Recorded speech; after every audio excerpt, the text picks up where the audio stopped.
Ассалаумағалейкум ағайындар. Қазақстаннан жалынды сәлем. Қазақстанға аман есен келдік. Бала шағаға, әке шешемізге оралдық. Бәрі жақсы. Сағынышымызды бастық.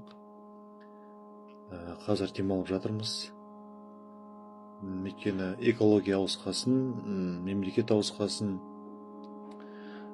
адамда кішкене ұйқыға үйренісу, сондай разницалар болады. Сол үшін қазір демалып жатырмыз. Демалыста босқа жатпай, үйдің ремонтын бастаймыз бұйырса, құдай қаласа. Енді ағайындар, неге 6 ай емес, неге 4 ай істеп қайттым? Өйткені виза 6 айға беріледі, Ұлыбританияға виза 6 айға беріледі. Бір фермаға барасыздар, ол жерде, мысалы, клубника деп айтып қойын, өзімді. Клубникаға бардық, жұмыс істедік. Ол жерде 2 ай істедік жұмысты, ровно 2 ай. 2 айда клубника бітті. Және де 80% адамды трансфермен басқа фермаларға ауыстырды. 20% адамды алып қалдылар. Сөйтіп біз алма фермасына түстік. Трансфермен Англияға, Крембрук қаласына, Шотландиядан. Ол жерге бардық, жұмыс істедік. Жұмысы жақсы болды. Бастықтар, коллегалар, ондағы істеп жатқан азаматтар барлығы жақсы қабылдады. Жұмыс күшті болды. Жұмыс енді ауыр, әрине любой жерде ауыр ол. Бірақ жұмыс жақсы болды ағайындар. Күніне 11-12 сағат істеп жүрдік. 10 сағат істейміз, 2 сағат қосып береді. 1 сағат қосып береді. Сондай добрый фермаға түстік, жақсы фермаға, ақкөңіл фермаға түстік. Сөйтіп, оларда мынандай екен, ол фермада. Енді әр ферма әртүрлі ғой. Ол фермада заң былай екен. Жұмысты алдын ала осы уақытқа дейін деп айтпайды. Жұмыс істеп жүресің ғой, мысалы, біз түсінбедік, жұмыс істеп жүрдік, нормально, сағаттар жақсы шығып жатыр, ақша жақсы шығып жатыр аптасына. Бізде ойда ештеңе жоқ. Алманы бітірдік, жұмыс істеп. Пойлалар көп, біз қай жерде қандай поля бар екен білмейміз, пойлалар көп ол жақта. Митинг болды, митингте жұмыс бітті, кеш болды, барлығымыз бір жерге жиналдық. Митинг деген жиналыс кәдімгі. Бізде митинг деген басқаша түсінеді ғой, жиналыс. Митинг, бастық келді, директор келді. Сөйтіп келіп, осы сезонға рахмет деді. Сезон финиш, сезон бітті деді биыл. Сендер өте жақсы жұмыс істедіңдер. Келесі жылы сіздерді күтеміз деді. Осы жылғы келген азаматтар, сол жерде істеп жүрген адамдар, барлығымыз бірге істедік қой. Биыл алдыңғы сезонға қарағанда, биыл жұмыс ерте бітті деді. Өйткені сендер тез, жақсы істедіңдер. Алдыңғы жылғы істеген адамдар, істеген командалар, бізге дейін адамдар болды ғой, ана жақта істеген. 12 октябрьда где-то біткен. Мен ойладым дейді, алдыңғы жыл тез бітірдік біз сезонды деп. Биыл еще раньше закончили деп айтып отыр да. Переводчик адамдар бар сол жерде. Өзіміздің бірге барып жұмыс істеп жүрген коллегаларымыз сол жерден аударып айтып береді. Бәрімізге рахмет айтты, алғысын білдірді. Енді фермаларға жұмысты ерте бітірген жақсы, өйткені бізді ұстап отыра бергеннен қарағанда. Енді былай, сол 4 ай істеген, сол жерде істедік қой, енді общий 4 ай болды. Енді алмада сағаттарымыз жақсы шықты, күшті. 2 айдың ақшасы шықты алмада. Шотландиядағы 2 ай, алмада істеп жүрген 1 айдың несі ғой. Сағатымыз көп болды, сағатымыз. Енді 48 сағат қой аптасына берілетін, мысалы. Ал ана жерде вообще сағатымыз көп шығып жүрді ғой. Мысалы 30 минут жетпей қалса, 6:30-да, мысалы 6-да жұмыс бітсеңіз, 7 деп жазасын, 6:30 деп жазасын деп айтады өздері. 30 минут, 1 сағат дегендер қосып бере салып, сонда щедрый фермаға түстік. Рахмет Мол and Farm фермасына. Ондағы коллегаларға да рахмет, барлығына рахмет. Сол үшін сендерге де осындай фермалар бұйырсын. Анкетаны толтырыңдар. Анкеталарды ашық операторлар болған жағдай болса, егер толтырып тұрсаңдар анкеталарды. И почтаны ауыстырмай, собеседованияны, ссылканы күтіңдер, Ақша бермейсіздер, тегін тапсырасыздар. Тағы да айтам. AgriHR, Fruitful Jobs, Concordia және Агропрактика 4 оператор официальный. тегін толтырасыздар, тегін барасыздар, иә. Біреуге бір тиын бермеңіздер, ағайын, хорошо?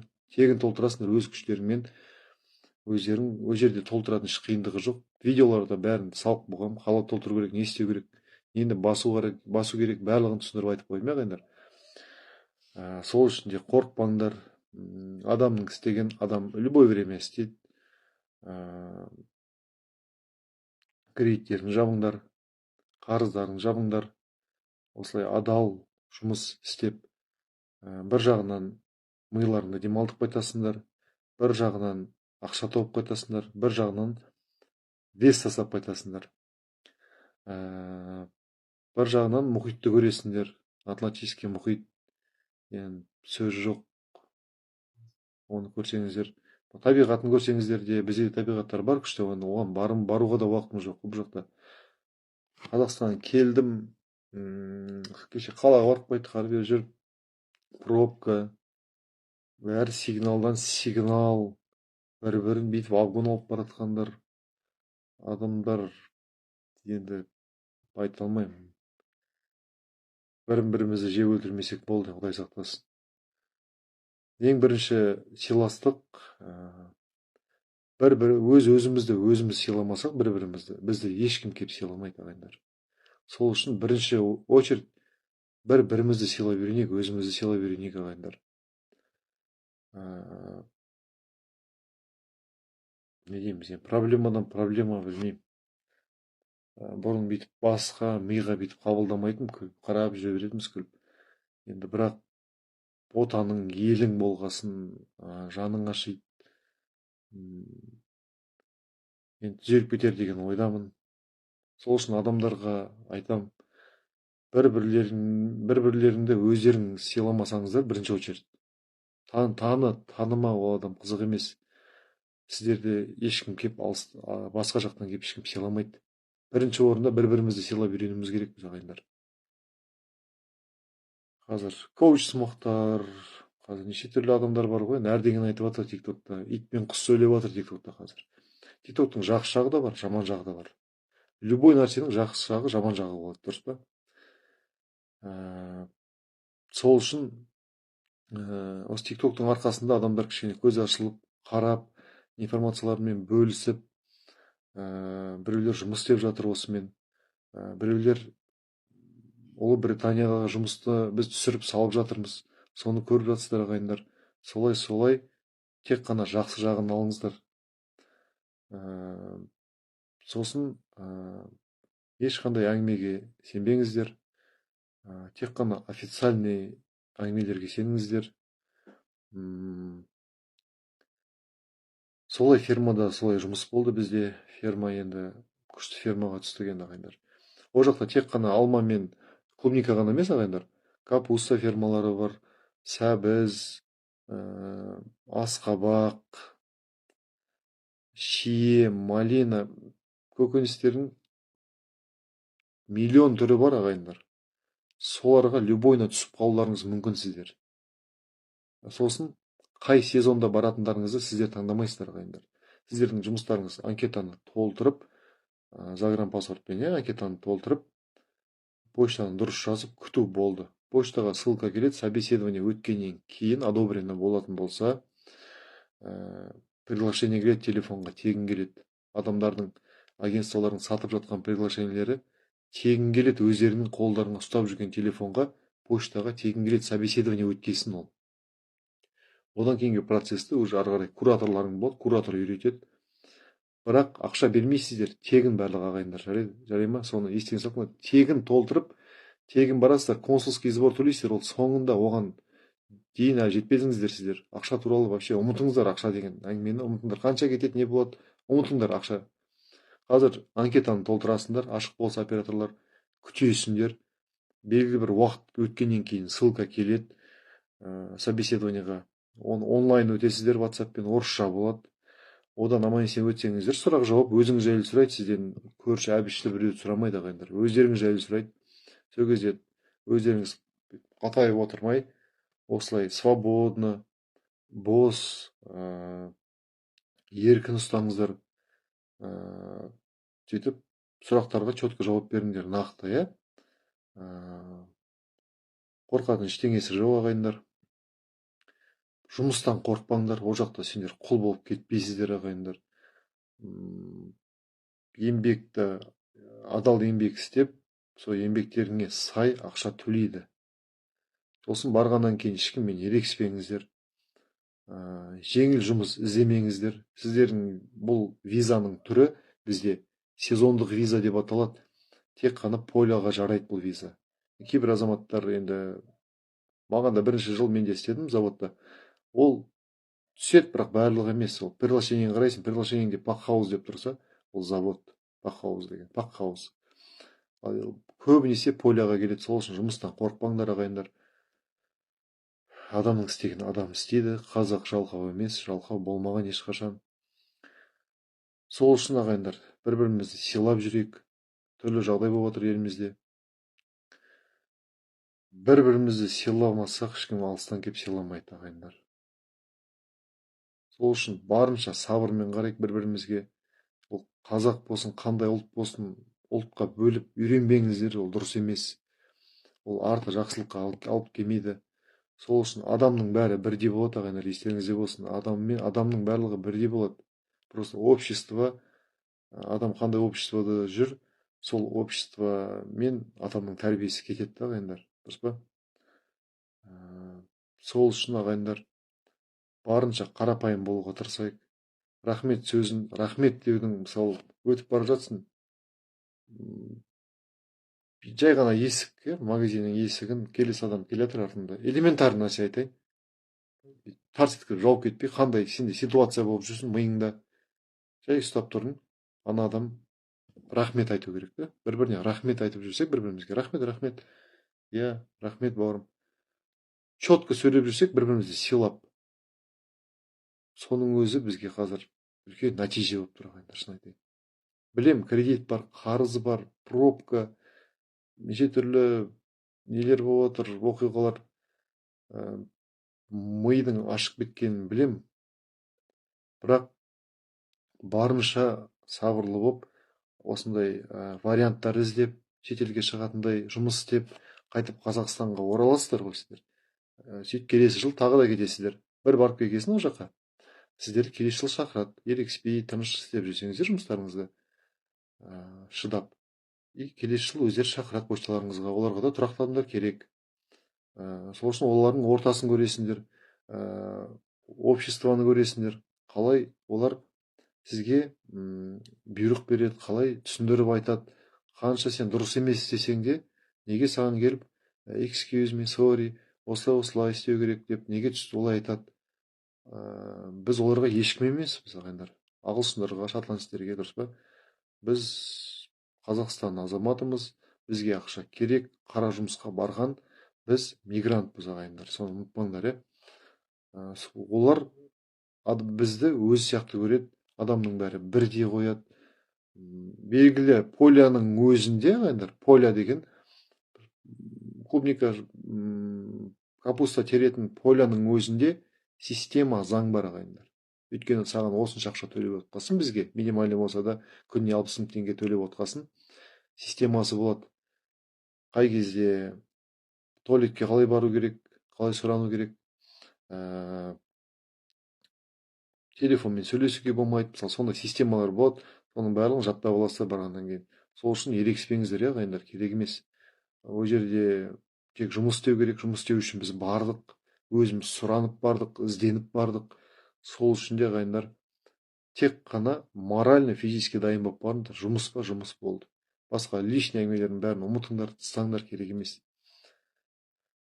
Солай ағайындар, ол жерде бірдеңе істедіңіз, рахмет, рахмет. Көшең бәрінде рахмет, барлығы. Қанша стресс баса да адамда рахмет. Ана көңілім көтеріліп қалды, кәдімгі шын айтайын. Элементарный такси ұстап тұрған өзінде алдынан келіп тұрып, алдынан келіп тұрады, алдыңа келіп бұл бірімізді сыйламағанның нәтижесінде көп нәрсе болып жатыр ағайындар, шын айтайын.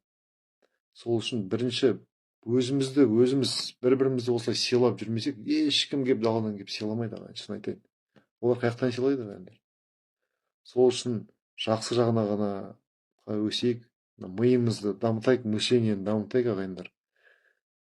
Логиканы дамытайық. Оған диплом да керек емес, ештеңе керек емес ағайындар.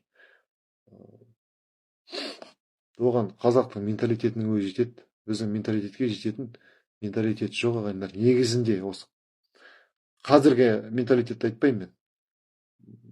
Бұрынғы әке шешеміздің, ата әжеміздің үйреткен менталитетіне жететін тәрбие жоқ негізі ағайындар.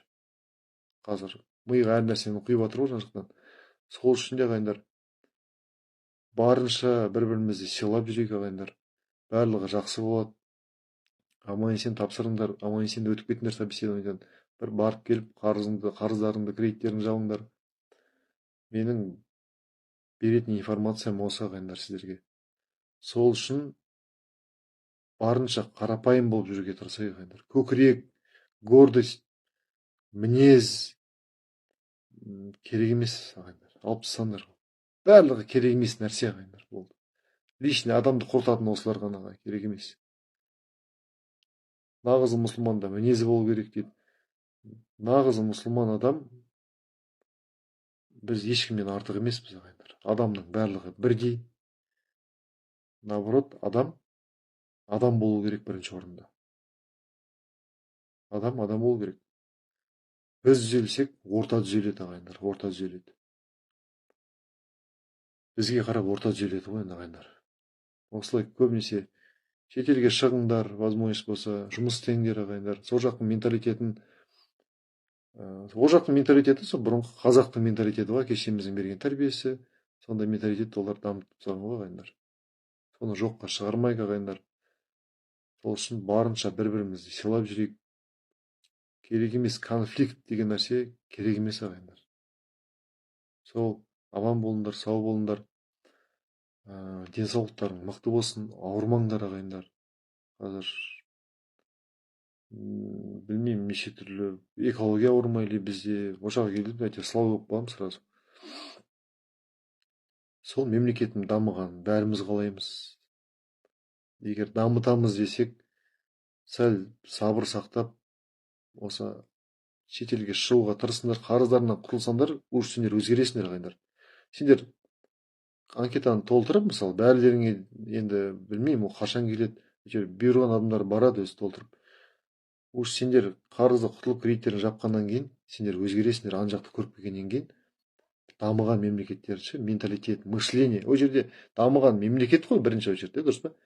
Адамдардың мышлениесі, логикалары дамып кеткен, мына бар ма ағайындар? Адамды адам ретінде сыйлайды. Адамды дүние үшін сыйламайды ағайындар. Адамды адам ретінде сыйлайды. Өйткені оларға барлығы жетіп тұр ғой ағайындар. Олар жұмыс істеп, бизнес ашуым керек деп ойланбайды. Жұмыс бар жаққа қарай көшіп кетпейді. Бәрі бір жерге жиналып, бір-біріне конкурент болмайды. Анау бірдеңе келсе, анау бірдеңе келеді. Мынау магазин ашса, көршісі магазин ашады дегенде ондай жоқ. Бізде қазір выживание ғой, енді бет-бет өмір сүріп жатырмыз ғой. Ол жақта ондай емес. Бізде де жақсы болып кетеді деген үміттемін ағайындар. Ол сондай болсын. Ондай болса, басқа арманым жоқ ағайындар. Егер Қазақстанда сондай менталитет, сондай мышление болса, адамдарда сондай сыйластық, қарапайым болса, одан басқа арманым жоқ ағайындар. Сол үшін барынша бір-бірімізді сыйлап жүрейік ағайындар. Сосын бір айтарым, шетелге шыққан кезде жұмыс істейсіңдер ғой барып. Қазақстанға келесіздер, қайтадан. Сіздерден ол жерде кейбір адамдардан налог ұсталынады. Такс деген налог. Ол налогтан қорықпаңыздар ұсталған кезде. Жұмыс беруші түсіндіріп айтады сіздерге, оны мемлекет ұстайды ол жақта, көп ұстамайды. Ол налогты қайтарып аласыздар келген кезде ағайындар. Ол счетқа түседі. Менен осы жыл ұсталынбады налог, бірақ алдыңғы 2 жылда ұсталынды. Оны қайтып алдым 2 жылда. Ол ақша жиналып тұра береді. 5 жылда алсаңыз да болады. 5 жылға дейінгі аралықта алсаңыз болады, жиналып тұра береді ішіне. Оған ешкім тиіспейді. Сіз мына жақта жүріп, налогқа тапсырасыздар, налоговыйға бармайсыздар, телефоннан тапсырасыздар. Оның бәрін үйреніп алып, сол жаққа барғасын, ол процессті сіздер үйреніп аласыздар. Сіздердің көздерің ашылады. Қалай болып жатыр, не болып жатыр? Бірінші барған кезде аспаннан түскендей боласыңдар. Одан кейін айтасыңдар, өмір, тыныш өмір сүруге болады екен ғой, оказывается. Сондай өмір бізде де болсын, Қазақстанымыз дамысын. Адамдарға айтарым сол, барша Қазақстан ғана емес, осы СНГ азаматтарына айтам, агрессивный ғой барлығы. СНГ азаматтарына айтам, ағайындар, бір-бірімізді сыйламасақ ешкім сыйламайды бізді.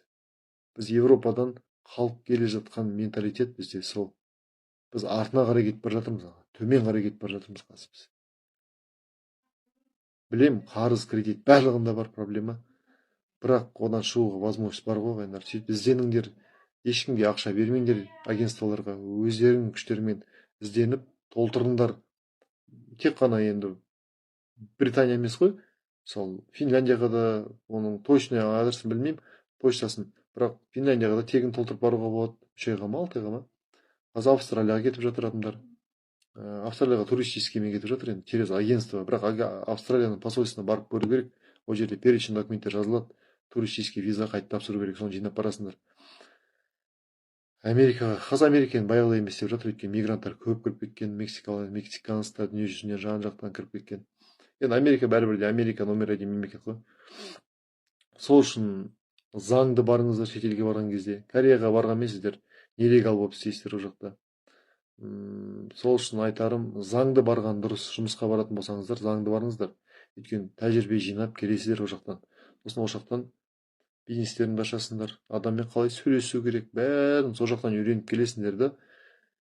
Бәріміз сондай ақылды болып жүрсек, кейінгі поколение де ақылды болады деп ойлаймын, ағайындар. Сол үшін миды, мышлениені дамытайық, ағайындар, оны кір неге толтырмай, негативный бардаққа. Сол үшін, ағайындар, бір-бірімізді сыйлап жүрейік. Сыйластық алдымен өзімізден басталсын, ағайындар. Оған ешқандай понятка біреудің айтқан әңгімесі керек емес. Ол әке-шешеміздің берген тәрбиесі, баяғы сыйлап жүріңдер, болды. Ата-әжемізді қалай сыйлаймыз, әке-шешемізді қалай сыйлаймыз, солай басқаларды да сыйлау керек, ағайындар. Бір-бірімізді солай сыйлап өмір сүрейік.